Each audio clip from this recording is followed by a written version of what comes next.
دیکھیں، ہم جب اپنی ضرورت کی چیزوں کو دیکھتے ہیں،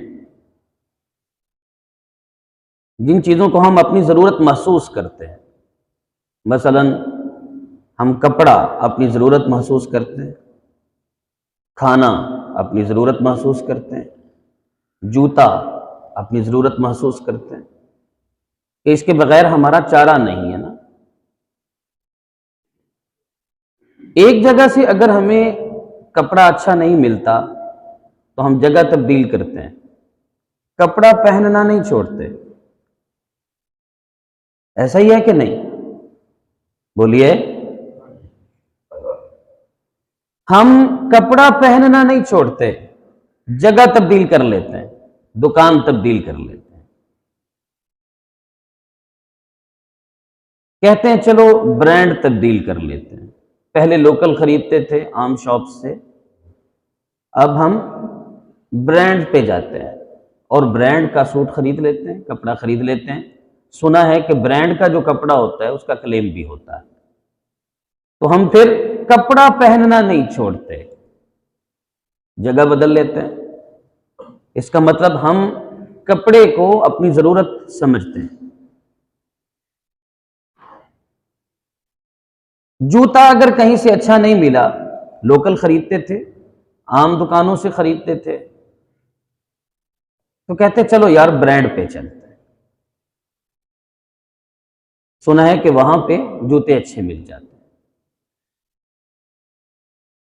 فیئر پرائس شاپ پہ چلتے ہیں، وہاں سے اچھے مل جاتے ہیں۔ تو مختلف کمپنیز کے ہوتے ہیں، ہم وہاں پر جاتے ہیں۔ کیوں؟ ہمیں جوتوں کی ضرورت ہے، ہم جوتوں کو اپنی ضرورت سمجھتے ہیں۔ اسی لیے تو اگر ایک جگہ سے اچھا نہیں ملا، جلدی ٹوٹ گیا، ہم جگہ تبدیل کرتے ہیں، جوتا پہننا نہیں چھوڑتے۔ یار دین ہی اتنا ہم نے غریب کر دیا اور کمزور کر دیا ہے کہ اگر ایک جگہ سے ہمیں کسی نے صحیح بات نہیں بتائی، ہم کہتے ہیں نہیں سارے ہی ایک جیسے ہوتے ہیں، چھوڑو یار سارے مولوی ایک جیسے ہوتے ہیں۔ ہم نے کبھی دین کو اپنی ضرورت میں رکھا ہی نہیں، محسوس ہی نہیں کیا کہ دین ہماری ضرورت ہے۔ اگر ایک نے غلط بتا دیا ہے، ٹھیک نہیں بتایا، بھائی سارے ایک جیسے نہیں ہوتے، آپ اس سے اگلی جگہ منتخب کرو، اس کا انتخاب کرو، کسی اور عالم کے پاس جاؤ، بڑے مفتی کے پاس جاؤ، علامہ کے پاس جاؤ، ڈاکٹر کے پاس جاؤ جو پی ایچ ڈی ہو، اسپیشلسٹ ہو۔ مطلب آپ کسی وہ انجیکشن لگانے والے ڈاکٹر کی میں بات نہیں کر رہا ہوں، جس نے اسپیشلائزیشن کی ہو، تخصص کیا ہو، آپ اس کے پاس جاؤ، وہ آپ کو صحیح مسئلہ بتا دے گا، صحیح دین آپ کو بتائے گا۔ لیکن ہم نے چونکہ دین کو اپنی ضرورت نہیں سمجھا، اس لیے ہم ایک ہی جگہ سے بات کو سنتے ہیں اور کہتے ہیں نہیں یار سارے ایک جیسے ہی ہوتے ہیں، تو معاملہ تو خراب ہوگا نا۔ ایک عالم صاحب بیان کر رہے تھے، انہوں نے جملہ کہا، کچھ جملے ایسے ہوتے ہیں جو ہم کو بھی نہیں بھول پاتے نا، ہم ان جملوں کو نہیں بھول پاتے۔ انہوں نے کہا کہ جس قوم کو مہینے بعد جوتے کی ضرورت پڑتی ہے، کتاب کی ضرورت نہیں پڑتی، اس کا مطلب اس کو جوتوں کو ہی کمی ہے نا، اس کو جوتوں کی کمی ہے، اس لیے پھر جوتے ہی ملتے ہیں، کتابیں نہیں پھر ملتی، علم نہیں ملتا۔ ہمیں علم کو، دین کو ترجیحات میں شامل کرنا ہوگا، اپنی ضرورت میں شامل کرنا ہوگا، بلکہ سب سے بڑی ضرورت اس کو کہنا ہوگا اور سمجھنا ہوگا۔ پھر جا کر اس منبر سے کبھی بھی کوئی بھی غلط بات کرنے لگے، حق سے ہٹنے لگے، تو آپ اس کو کہہ سکیں گے کہ بھائی ہمیں اس چیز کی ضرورت ہے، ہمیں یہ چیز بتاؤ، ہمیں اصل دین کی ضرورت ہے، یہ بتاؤ، ہمیں اپنے آپ کو سدھارنے کی ضرورت ہے، یہ بتاؤ۔ اب جب ہم حق بات کرتے ہیں نا تو کہتے ہیں حافظ صاحب تسی اگے پیچھے ہو گئے ہو، حالانکہ میں قرآن پڑھ رہا ہوتا ہوں، حدیث پڑھ رہا ہوتا ہوں۔ اچھا پتہ اس کو بھی ہوتا ہے جو مجھے یہ بات کہتا ہے کہ یہ بات انہوں نے صحیح کہی ہے، لیکن چونکہ ہماری ترجیحات نہیں ہے نا جی، دین جو ترجیحات ہے نا ہماری، اس میں دین شامل نہیں ہے، اس لیے ہم دین کو پس پشت پھینکتے ہیں۔ میرے بزرگ فرمایا کرتے تھے، مجھے اس وقت یہ بات سمجھ نہیں آتی تھی، اب بڑی اچھے طریقے کے ساتھ سمجھ آئی ہے۔ میرے بزرگ فرمایا کرتے تھے کہ پتر دھرم تے دھڑا، دھرم تے تڑا، جدو مقابلے چ آ جان تے پھر تڑا جت جاندہ ہے تے دھرم ہار جاندہ ہے۔ میں اس کو مزید واضح نہیں کر سکوں گا آپ کے سامنے، آپ بڑے ہی عقل مند لوگ ہیں، بڑے ہی ذی شعور لوگ ہیں، ہمیں دین کو اپنی ترجیحات میں شامل کرنا ہوگا، وگرنہ ہلاک ہو جائیں گے، کچھ نہیں بچے گا ہمارے پاس۔ ہم اتنے خوش قسمت ہیں کہ ہماری خوش قسمتی اتنی زیادہ ہے کہ ہم جیسا خوش قسمت کائنات کے اندر کوئی اور نہیں ہے۔ پاکستان والے اتنے خوش قسمت ہیں، آپ دین پر عمل کر سکتے ہیں اگر چاہیں تو، آزادانہ اللہ کی عبادت کر سکتے ہیں اگر چاہیں تو۔ دیکھیں دوسرے ملکوں کا کیا حال ہو رہا ہے، کیونکہ اقلیت ہے وہاں پر اسلام کو ماننے والے لوگ، بس وہ ایک کمیونٹی بن کے رہ گئی۔ پچھلے جمعۃ المبارک کو ہم نے سود کے موضوع پر قرآن اور حدیث سے آپ کے سامنے چند گزارشات پیش کی تھی، اور یہ بھی کہا تھا کہ جس قوم میں سود پھیلتا ہے اس قوم میں پاگل پن پھیل جاتا ہے۔ یہ میں نہیں کہہ رہا ہوں، یہ ہمارے آقا صلی اللہ علیہ وآلہ وسلم فرماتے ہیں، جنون پھیل جاتا ہے، پاگل پن پھیل جاتا ہے جس قوم میں سود پھیل جاتا ہے، پاگل ہو جاتے ہیں لوگ۔ عام اپنے مطلب میں بالکل ٹھیک ہوں گے، لیکن جب حق کی بات ہوگی پاگل ہو جائیں گے، نہیں مانیں گے بات، اور کہیں گے یہ سچ بولتا ہے، حق کہتا ہے، مارو اس کو، پاگل ہو جائیں گے لوگ۔ اور ہمارے آقا صلی اللہ علیہ وآلہ وسلم کے ارشاد گرامی کا مفہوم ہے، فرمایا سود کھانے والوں کو کتوں اور خنزیروں کی شکل میں اٹھایا جائے گا، کیونکہ وہ سود کھانے کے لیے ہیلا بہانہ کرتے تھے، ہیلے تلاش کرتے تھے۔ نہیں جی گزارا نہیں ہوتا، کی کریے جی، کیا کریں جی، نہیں گزارا ہوتا۔ آپ کو کیا پتا، آپ کو تو فری میں بیٹھے ہر چیز ملتی، آپ کو کیا پتا، جو حق بتائے اس کو کیا پتا، اسی لیے تو وہ حق بتا رہا ہے۔ آپ کو تو پتا ہے کیونکہ مجبور تو آپ ہی ہیں، ہر بندہ اپنے آپ کو مجبور سمجھتا ہے۔ شریعت کو کیوں ہم پسے پشت پھینکتے ہیں؟ ہمارے آقا صلی اللہ علیہ وسلم فرماتے ہیں سود کھانے کے لیے یہ بہانہ کیا کرتے تھے، ہیلے تلاش کیا کرتے تھے، بالکل اسی طرح جس طرح ہفتے والے دن بنی اسرائیل والوں کو منع کیا گیا کہ تم نے شکار نہیں کرنا، بس اللہ کی عبادت کرنی ہے، وہ بھی ہیلے بہانے کر کے، چونکہ مچھلیوں کا وہ شکار کیا کرتے تھے، تو وہ جمعے والے دن کیا کیا کرتے، جمعے والے دن آتے آتے اپنے کام کو ختم کرتے کرتے چھوٹی چھوٹی نالیاں بنا آتے، اور آگے کھڈے کھودے ہوتے تھے اور اوپر سے ڈھک آتے تھے، ان نالیوں کے ڈھکن کھول دیتے تھے، اور پھر ہوتا کیا تھا کہ وہ رکاوٹیں ساری دور ہو جاتی تھی۔ ہفتے والے دن وہ خود تو جاتے نہیں تھے، لیکن پانی کے ساتھ ساتھ مچھلیاں بھی آتی رہتی، ان گھروں کے اندر گرتی رہتی، اور اتوار کو جا کے اچھی طرح پھر وہ نکال لیتے۔ اور جب ان سے کہا گیا کہ بھائی یہ بھی ایک شکار کی قسم ہے، تم ہیلا بہانہ نہ کرو، یہ بھی ایک قسم ہے، وہ کہتے ہیں نا بھی دیکھو ہم تو یہاں تمہارے ساتھ ہوتے ہیں، عبادت کر رہے ہوتے ہیں، ہم کون سا شکار کر رہے ہوتے ہیں، خود ہی آتی ہیں مچھلیاں، خود ہی گھروں میں گر جاتی ہیں۔ بالکل اسی طرح یہ ہیلے بہانے، حالانکہ وہ خود وہاں موجود نہیں ہوتے تھے، لیکن ہیلے ان کے موجود ہوتے تھے۔ حدیث پاک میں آتا ہے کیونکہ یہ ہیلا بہانہ کرتے تھے، جس طرح ہفتے والوں کو عذاب دیا گیا جب انہوں نے مچھلیاں نکالنے کے لیے ہیلا اختیار کیا، حالانکہ اللہ نے ان کو ہفتے کے دن مچھلیوں کے شکار سے منع کیا تھا، تو جس طرح وہ منع نہیں ہوئے اور بندروں اور خنزیروں کی شکل میں ان کو مسخ کر دیا گیا، فرمایا جو سود کھاتے ہیں، ہیلا بہانہ کرتے ہیں، شریعت کی بات کو نہیں مانتے ہیں، اللہ ان کو بندروں اور خنزیروں کی شکل میں جہنم میں بھیجے گا۔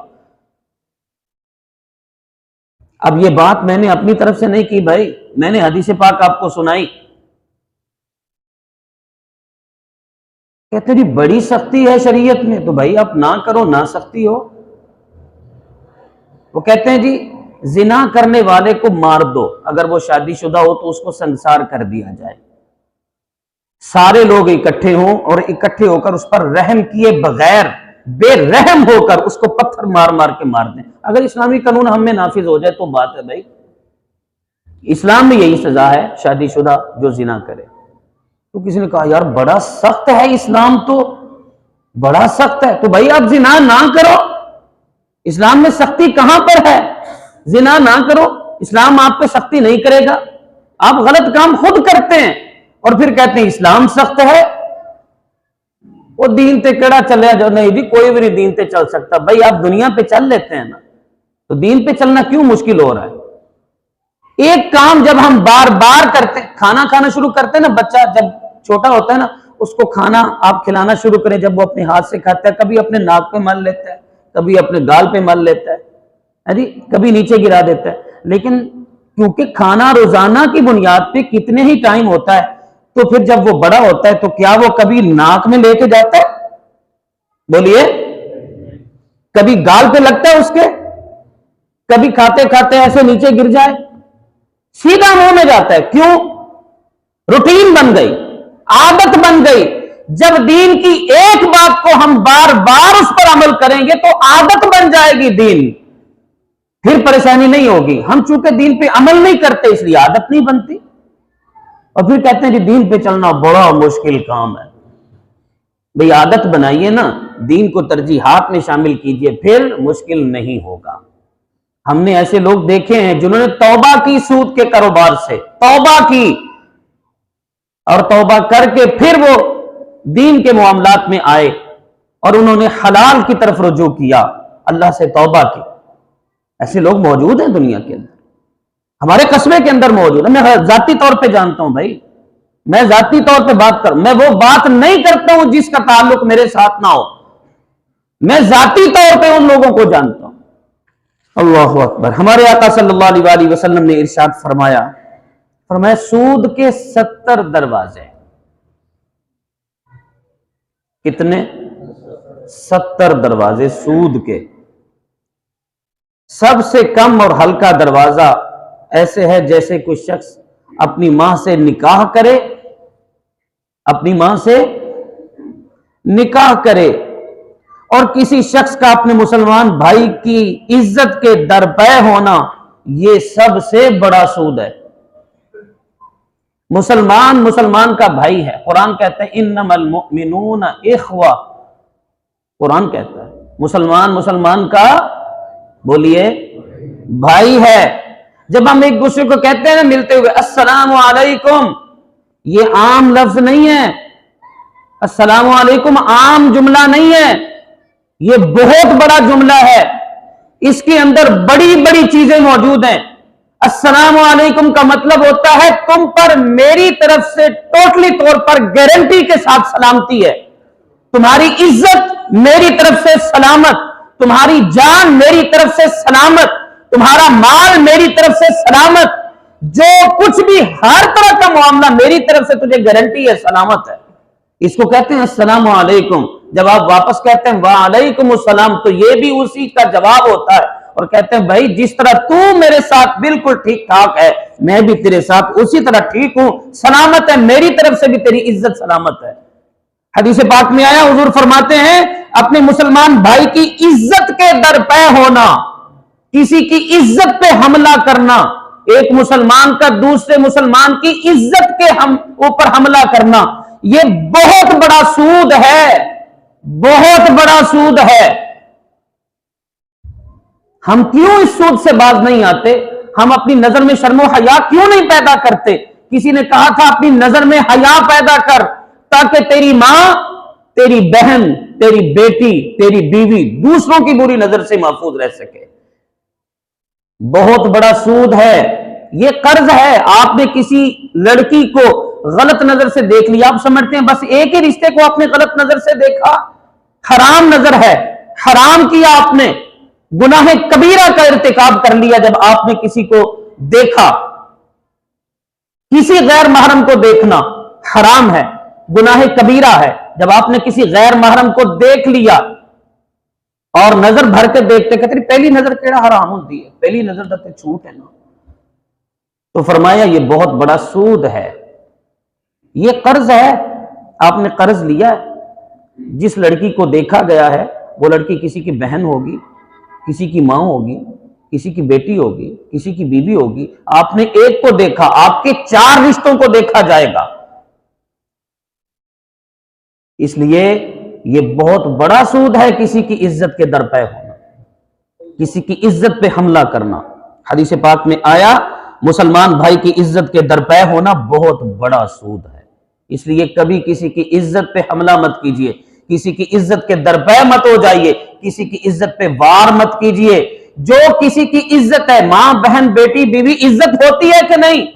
بولیے، تو پھر اس کے اوپر کبھی بھی غلط نظر نہیں ڈالیے گا، اس لیے کہ یہ بہت بڑا سود ہے۔ ہم سمجھتے ہیں صرف کھانے پینے میں سود ہوتا ہے، لینے دینے میں سود ہوتا ہے، دیکھنے میں بھی سود ہے۔ عزت کسی کی اچھال دینا یہ بھی سود کے درجے میں، حدیث پاک میں آ گیا۔ اب میں تو اپنی طرف سے بات نہیں کر رہا ہوں نا، میں تو حدیث پاک آپ کے سامنے رکھ رہا ہوں۔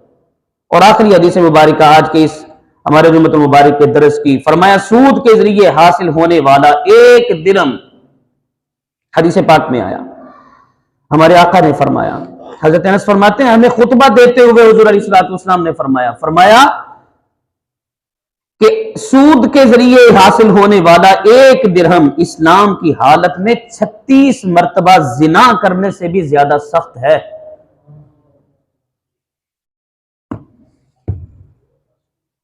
اللہ کرے ہمیں اس لعنت سے چھوٹنا نصیب ہو جائے، ہم اس لعنت سے چھوٹ جائیں، ہم غلط کاموں سے باز آ جائیں اور پاگل پن ہم سے ختم ہو جائے گا، سارے معاملات بالکل ٹھیک ٹھاک ہو جائیں گے۔ جو قوم سود میں مبتلا ہو جاتی ہے، زنا میں مبتلا ہو جاتی ہے، اللہ اس کو مرعوب کر دیتا ہے، وہ روب میں آ جاتی ہے، وہ قوم فیصلہ نہیں کر پاتی ہے، وہ دوسروں کے روب میں رہتی ہے، زیادہ ہو کر بھی کم کے روب میں آ جاتی ہے۔ تو ہم روب میں ہیں نا، آج ہم اپنے فیصلے نہیں کر سکتے، دوسرے لوگ ہمارے فیصلے کرتے ہیں۔ اللہ تعالی ہمیں ایسی لعنتوں سے بچائے، ایسے غلط کاموں سے بچائے، اللہ تعالی ہم سب کو نیک بنائے، ایک بنائے، متحد و متفق فرمائے۔ وما علینا الا البلاغ المبین۔ سنت ادا کریں۔